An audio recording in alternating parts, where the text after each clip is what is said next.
Email कसरी पठाउने? यदि तपाईहरुले पनि कुनै अफिसमा काम गर्दै हुनुहुन्छ वा आफ्नो पर्सनल युजको लागि पनि धेरैजनाले इमेलको प्रयोग गर्नुहुन्छ।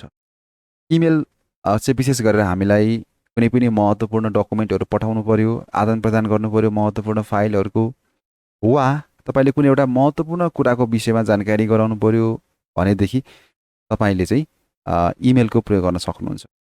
इमेलको विशेष फाइदा भनेको चाहिँ के छ भन्दाखेरि यसमा कुनै पनि क्वालिटी लस नभइकन तपाईले पठाउनु भएको फाइल चाहिँ जान्छ। एक्जाम्पलको लागि तपाईले यो फाइलहरू 10 MB को पठाउनु भयो भनेदेखि 10 MB कै जाने भयो के। तर तपाईले चाहिँ जस्तै फेसबुकतिर जस्तै 1 MB को फोटो पठाउनु भयो भने कम्प्रेस भएर त्यो 100 KB मा पनि पुग्दैन कहिले। त्यस्तो समस्या चाहिँ इमेलमा हुँदैन। तपाईले पठाउनु भएको ओरिजिनल फाइल साइज र फाइल टाइप चाहिँ त्यसमा पुगिरहेको हुन्छ। त्यो चाहिँ इमेलको फाइदा छ। त्यही भएर इमेलको लोकप्रियता अत्यधिक रहेको छ। अब इमेल भनेको चाहिँ विशेष गरेर पहिला हामीले चाहिँ हुलाक मार्फत चिठी पठाउने काम गर्थ्यौँ। तर अहिले चाहिँ कम्प्युटरबाट हामीले चाहिँ यानी इन्टरनेटको माध्यमबाट मेल पठाउने काम गर्छौँ, चिठी पठाउने काम गर्छौँ हैन। यसलाई चाहिँ अब इलेक्ट्रोनिक मेल भनेर बुझ्न सक्नुहुन्छ तपाईले हैन। तपाईले गुगलमा गएर खोज्नु भयो भने पनि हैन, व्हाट इज इमेल भनेर खोज्नु भयो भने पनि तपाईले त्यसको बारेमा चाहिँ डिटेलमा पढ्न सक्नुहुन्छ। इमेल के हो हैन, यसको काम के हो भनेर हेर्न सक्नुहुन्छ। इमेल भनेको के रहेछ त भन्दा इलेक्ट्रोनिक हैन, जसले गर्दा के हुन्छ भन्दाखेरि ट्रान्समिटिङ एन्ड रिसिभिङ हैन। जस्तै तपाईले चाहिँ सेन्ड गर्ने मात्रै नभए रिसिभ गर्ने काम पनि गर्न सक्नुहुन्छ। तपाईको कुनै रिलेटिभ चाहिँ वा हैन अब कुनै तपाईको महत्त्वपूर्ण एउटा फाइल चाहिँ अमेरिकाबाट आउनुपर्ने छ, तपाईले चाहिँ उहाँको मान्छेलाई चाहिँ इमेलको मार्फत चाहिँ पठाइदिनु भन्नुभयो भने महत्त्वपूर्ण डकुमेन्टहरू छ भने स्क्यान गरेर पठाउनु बित्तिकै आइहाल्छ क्या तपाईको इमेल। त्यसरी बुझ्नु पर्यो। त्यस्तै तपाईले पनि केही फाइलहरू आफ्नो विदेशमा रहेका कोही आफन्तहरूलाई पठाउनु पर्नेछ, महत्त्वपूर्ण डकुमेन्टहरू पठाउनु पर्नेछ भने स्क्यान गरेर उहाँ पठाउन सक्नुहुन्छ के। त्यस्तो काम चाहिँ इमेलबाट गर्न सकिन्छ। ओके ठिक छ। अब यो चाहिँ अब मैले केही इमेलको बारेमा केही महत्त्वपूर्ण कुराहरू भने। अब तपाईहरुलाई चाहिँ म विशेष गरेर चाहिँ इमेल कसरी पठाउने भन्ने कुरा सिकाउँछु। अब इमेल पठाउनको लागि धेरै सजिलो छ हैन। सबैभन्दा पहिला तपाईहरुले gmail.com भन्ने हुन्छ है, तपाईहरु gmail.com मा जानुहोस्। अब gmail.com मा गइसके पछाडी चाहिँ तपाईको जीमेल खुल्छ। अब जीमेल आइडी कसरी बनाउने भन्ने कुरोको विषयमा पनि हामी चर्चा गरौँला। तर यहाँ कस्तो भन्दाखेरि तपाईको तपाईले चाहिँ आफ्नो कम्प्युटरमा यानि कि आफ्नो ब्राउजरमा चाहिँ इमेल अलरेडी लगइन गरेको हुनु पर्यो। यदि लगइन गर्नु भएको छैन भने पनि लगइन गर्नु होला है। आफ्नो आइडी पासवर्ड हुन्छ, त्यो आइडी पासवर्ड लगाएर लगइन गर्नु होला। मैले चाहिँ अलरेडी यहाँ लगइन गरेको छु। ओके अब हेर्न सक्नुहुन्छ म यहाँ हाम्रो इन्स्टिट्युटको इमेल भित्र लगइन गरिसकेको छु। लगइन गरेपछि यो साइटमा कुनामा हेर्नुभयो भने कम्पोज भन्ने देख्दै, यो साइटमा पेन्सिलको आइकन पनि देख्दै हुनुहुन्छ। तपाईले यहाँ क्लिक गरिदिनु पर्ने हुन्छ है। अब यहाँ क्लिक गरेपछि हेर्न सक्नुहुन्छ यहाँ 2 भन्ने आयो। अब 2 भनेपछि चाहिँ कसलाई पठाउने त? त्यो मोबाइलमा एसएमएस पठाउँदाखेरि चाहिँ जुन मान्छेलाई पठाउनु पर्ने छ उसको मोबाइल नम्बर हानिन्छ यो 2 भएको ठाउँमा। तर इमेलमा चाहिँ जसलाई हामीले इमेल पठाउँदैछौँ उसको इमेल यसमा लाउनु पर्ने हुन्छ। एक्जाम्पलको लागि चाहिँ म यसमा लगाइदिन्छु हैन। ओके मैले यो इमेल युज गरेँ है त, gmail.com। ओके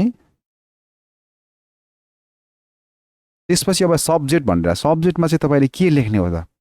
लेख्नुपर्ने तपाईको यो इमेल के विषयमा लेख्दै हुनुहुन्छ त हैन। जस्तै तपाईले चाहिँ एउटा महत्त्वपूर्ण डकुमेन्ट पठाउँदै हुनुहुन्छ कि वा कुनै एउटा चाहिँ तपाईको इम्पोर्टेन्ट फाइलहरू चाहिँ रिसिभ गर्दै हुनुहुन्छ, त्यस्तो खालको अनेकन कुराहरू हुन्छ। त्यो पठाउने बेलामा चाहिँ त्यसरी गर्नु होला। अब जस्तै यहाँ एक्जाम्पलको लागि सेन्डिङ इम्पोर्टेन्ट वर्ड फाइल त्यसरी गर्न सकिन्छ हैन। अब यहाँ चाहिँ अब त्यसपछि यहाँ त ल लेख्नु पर्यो, यो चाहिँ इमेलको बडी भन्छ यहाँ त ल। लेख्नुपर्ने कुराहरू यहाँ लेख्न सकिन्छ। जस्तै एक्जाम्पलको लागि चाहिँ डियर सर हैन। अब I am sending mail to you and sending a important document. Please collect your important document from the attachment. Hoping that you will respond. You your early Yes Academy। अब यो चाहिँ मैले एउटा sample use गरेँ तपाईँले पनि फेरि यही ठ्याक्कै यही युज गर्नुपर्छ भने तपाईँले शब्द त जेसुकै लेख्दा पनि भयो आफ्नो संस्थाको संस्थाले कस्तो कुन तरिकाले निवेदन लेख्छ ठ्याक्कै त्यही तरिकाले लेख्दा भइहाल्यो कि यसमा फेरि फेरि इङ्ग्लिसमै लेख्नुपर्छ भन्ने छैन नेपालीमा लेख्दा पनि कुनै समस्या भएन त्यसपछि तपाईँले यहाँ गएर सेन्ड गरिदिनुहोस् है यहाँ सेन्ड भन्ने छ सेन्डमा गएर के गरिदिनुहोस् अनि तर त्योभन्दा पहिला यदि तपाईँलाई महत्त्वपूर्ण डकुमेन्टहरू पठाउनु छ भने यहाँ कुनामा हेर्नुभयो भने यहाँ एउटा चाहिँ त्यो खालको अप्सन यो एदेखि छेउमा है बढी यो तिनवटा यसमा धर्का धर्का जस्तो पनि देख्दै हुनुहुन्छ त्यसलाई एट्याच फाइल भन्छ त्यहाँ गएर क्लिक गरिदिनुहोस् त्यसपछि कुन फाइल पठाउने त होइन अब पहिला आफूलाई थाहा चाहिँ हुनु पऱ्यो तपाईँले आफ्नो फाइलहरूलाई कहाँ राख्नु भएको छ त्यो फाइल चुज गर्नुहोस् अनि यहाँ गएर ओपन गरिदिनुहोस् ओपन गर्नुभयो भने हेर्न सक्नुहुन्छ यसको साइज पनि देखाउँदैछ यहाँ यो फाइलको साइज 115 केबीको रहेछ के भनेको केबी है यदि एमबीमा छ भने एम आउँछ यो साइडमा अब यहाँ मैले एउटा फाइल अपलोड गरिसकेँ त्यसपछि म गर्छु सेन्ड अब सेन्ड गरेपछि हेर्न सक्नुहुन्छ यो हाम्रो मेसेज चाहिँ सेन्ड भइसक्यो अब यो मेसेज सेन्ड भइसक्यो अब कोही मान्छेले तपाईँलाई इमेल सेन्ड गरेको छ भनेदेखि कसरी हेर्ने त पनि म तपाईँलाई सिकाउँछु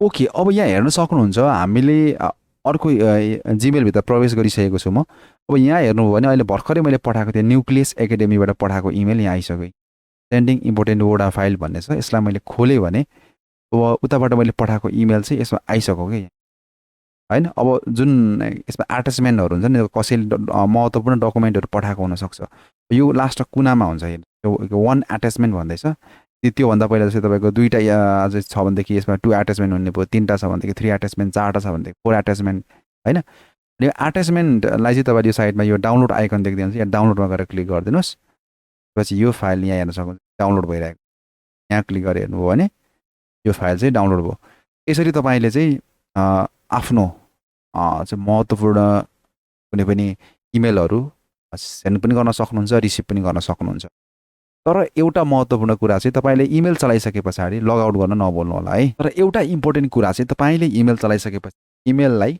लगआउट गर्न नभुल्नु होला किनकि तपाईँको इमेललाई चाहिँ अरूले प्रयोग गर्न सक्छ न चाहिँ तपाईँको पर्सनल कम्प्युटर छ भने कुनै समस्या भएन तपाईँले बाहेक अरूले चलाउने कुरै भएन त्यहाँ तर तपाईँले पब्लिक कम्प्युटर युज गर्दै हुनुहुन्छ र आफ्नो इमेल लगइन पनि गर्नुभयो भने त्यत्तिकै नछोड्नु होला किनकि तपाईँको महत्त्वपूर्ण डाटाहरू महत्त्वपूर्ण डकुमेन्टहरू छ भने अरूले मिसयुज गरिदिन सक्छ त्योबाट जोगिनको लागि तपाईँले ती कुराहरूमा ध्यान पुर्याउनु पर्ने हुन्छ है ओके ठिक छ अवश्य पनि तपाईँले बुझ्नु होला अब यो छोटो क्लासबाट चाहिँ कसरी इमेल पठाउने भन्ने विषयमा हामीले चर्चा गऱ्यौँ फेरि इमेलको क्लासमा आउनेछौँ हस्त नमस्कार